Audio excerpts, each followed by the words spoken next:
దేవునికి స్తోత్రం. ఈ దిన దీనులకు ఆశ్రయుడైన దేవదేవుడైన యెహోవా శుభవాగ్దానం. ఆమె ప్రాణము తిరిగి వచ్చెను గనుక వెంటనే ఆమె లేచెను. లూకాసు వార్త 8:55. ప్రియా దీనులకు ఆశ్రయుడు సర్వాధికారైన దేవదేవుని బిడ్డలారా, ప్రభుని యేసుక్రీస్తు ఘనమైన నామములో మీ అందరికీ నా హృదయపూర్వకమైన శుభాభివందనాలు ఈ ఉదయకాల సమయంలో తెలియపరుస్తున్నాను. దేవదేవుని బిడ్డలారా, మీరందరూ బాగున్నారు కదూ? మన ప్రియ ప్రభు అయిన దేవదేవుడు సర్వాధికారైన దేవుడు. ఆయనే విశ్వపాలకుడు. ఆయనే ఆత్మపూర్ణుడు, ఆశ్చర్యకరమైన కార్యం చేయగల గొప్ప దేవుడు. ఆయన ద్వారా మాత్రమే మనకు జయము, విజయము, ఆనందం, ఆదరణ, సంరక్షణ కలుగుచున్నది. ఆయన పరిపూర్ణుడు, సంపూర్ణుడు గనక ఆయన సంపూర్ణమైన కార్యాభివృద్ధిని మన జీవితంలో జరిగించగల గొప్ప దేవుడే. ఆమె ప్రాణం తిరిగి వచ్చెను కనుక వెంటనే ఆమె లేచెను. అప్పుడు ఆయన ఆమెకు భోజనం పెట్టుడని ఆజ్ఞాపించాడు. భోజనం పెట్టుడు అన్నది ప్రభు యొక్క ఆజ్ఞగా ఉన్నది. యాయేరు కుమార్తెను సజీవురాలుగా లేపిన క్రీస్తు ఖచ్చితంగా ఆహారం పెట్టమని చెప్పాడు. ఆహారము తినని ఎడల ఆరోగ్యం కుంటుపడును, నానాటికి బలహీనతలు, వ్యాధులు వచ్చును. దేవదేవుని బిడ్డలారా, కనుక ప్రకృతి సంబంధించిన ఆహారం అవసరమే.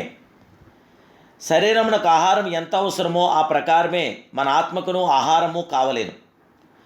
మన ఆత్మకు సరిపడ ఆహారం అనగా దేవుని వాక్యము దొరకనందున అది బలహీనమైపోవచ్చున్నది, త్రొట్టిల్లుచున్నది, శరీర ఇచ్ఛలను జయించలేకపోవచ్చున్నది. పాపం చేయువాడే మృతి పొందుననియు, పాపం వలన కలుగు జీతం మరణమనియు బైబిల్ స్పష్టంగా మనకు తెలియపరుస్తుంది. ప్రాణాత్మ శరీరములను ఉజ్జింపచేయు శక్తి దేవుని వాక్యముకు ఉన్నదని ప్రతి విశ్వాసి తికరణ శుద్ధిగా గ్రహించాలి. ఆయన ద్వారా మాత్రమే, ఆయన వాక్యం ద్వారా మాత్రమే మనం శత్రువును జయించగలదు, బలహీనతలు జయించగలదు, శోధనలు జయించగలదు. దేవదేవుని బిడ్డలారా, దేవుని వాక్యం ద్వారా మాత్రమే మనకి గొప్ప ఉజ్జీవం కలుగుతున్నది, ఉత్తేజము కలుగుతున్నది. చిన్నదానా లెమ్ము అను మాట యాయేరు కుమార్తెను బ్రతికించెను. ఆమె ఇంకనూ జీవించడకు ఆహారం తినవలసి వచ్చాను. దేవుని వాక్యమే ఆహారమై ఉన్నది. మానవుడు రొట్టె వల్ల మాత్రము కాదు కానీ దేవుని నాటి నుంచి ప్రతి మాట వల్ల జీవించునని దేవుని వాక్యం మనకు తెలియపరుస్తుంది. దేవుని మాట ద్వారా మాత్రమే మన జీవితంలో జయము, విజయము, ఆనందము, ఆదరణ, సంరక్షణ మనం పొందగలదు. దేవుని మాట చెప్పున మాత్రమే మనకు విజయవంతన కార్యం జరుగుతున్నది. ఒక వ్యక్తి ఎంత గొప్పవాడైనా, అధికారైనా, బలవంతుడైనా, జ్ఞానవంతుడైన దేవుడు అతని ఎత్తును, మందంను, అందమును చూడడు. హృదయంలో ఆయనపై గల విశ్వాసం చూచును. విశ్వాసం లేనిచో అతడు ఎంత గొప్పవాడైనా ఆయనకు లెక్కలేదు. కాబట్టి దేవుడు లక్ష్యం చేయని వాటిని విశ్వాసులముగా మనం ఎందుకు లక్ష్యం చేయాలి? జయముగల దేవుని బిడ్డలారా, దేవుడు ఏది లక్ష్యం చేస్తున్నాడో దాన్ని మనము గుర్తించాలి. మన దేవుడు తన కార్యాభివృద్ధిని మన జీవితంలో జరిగించగల గొప్ప దేవుడు ఆయన మాత్రమే విజయవంతన ప్రతి కార్యం మన జీవితంలో జరిగించగల మహామహుడు ఆయన.